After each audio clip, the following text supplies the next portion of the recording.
So today I'm standing here with Jim Knight, and you're just finished with your presentation. That's right. Can you tell us what you talked about? In essence, what I was trying to say was we're educating young people into a rapidly changing world. You know, I've been in my country in the UK, I've been the schools minister, I've been the employment minister, and I've seen the gap between what people have when they leave school and what they need in the labour market.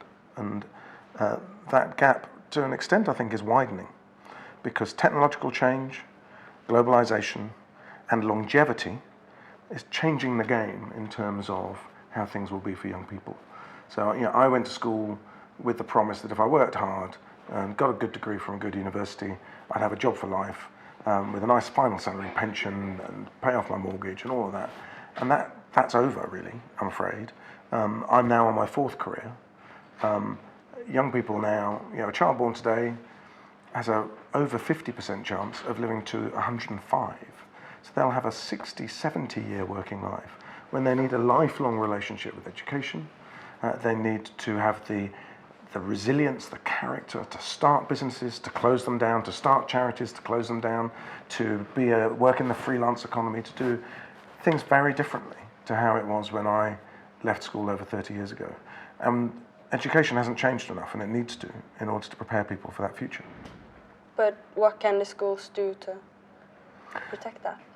I think schools themselves can change. Schools largely are in the image of what was needed for an industrial era. As robots replace not only the manual jobs but also the intellectual jobs, start to replace some of the professional jobs, then what is really going to be of a premium are social skills, empathy, creative skills, all the things that are the essence of being human, because robots can do the rest. And we don't have a school system that's really that human. To some extent, it's a bit too factory-like. To some extent, it's just trying to get people to pass tests, to be able to sift them so they can go on to the next level. It's not really bringing out their humanity, and that's what schools, I think, need to change to really focus on.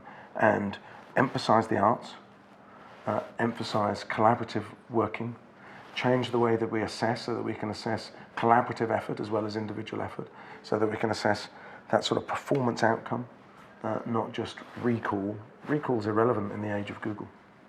But why is that so important, to have that human skill?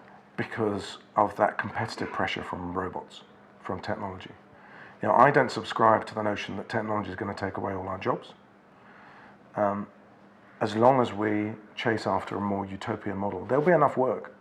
You know, if you think about the way the planet's changing due to climate change, we think about migratory pressures, we think about longevity and all the care needs that creates, there'll be enough work. We just need to find the economic model and the way of doing it to make sure that everyone can get their fair slice of that. Also, have technology come that far that we can see robots doing the same thing as humans in like 20 years, or? Oh, for sure. For sure? Oh, for sure.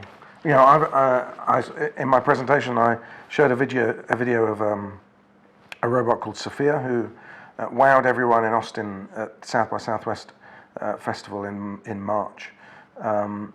I'd met her last year. She has, her inventor has developed something very similar to human skin, put all the muscle groups of her face in her face. She has cameras behind her eyes that recognizes people. She has voice recognition software. She has an algorithm so that she can learn and adapt her thinking and her response as she gets to know someone. We're getting close. Well, thank you so much. That was all I had. Thank you very much.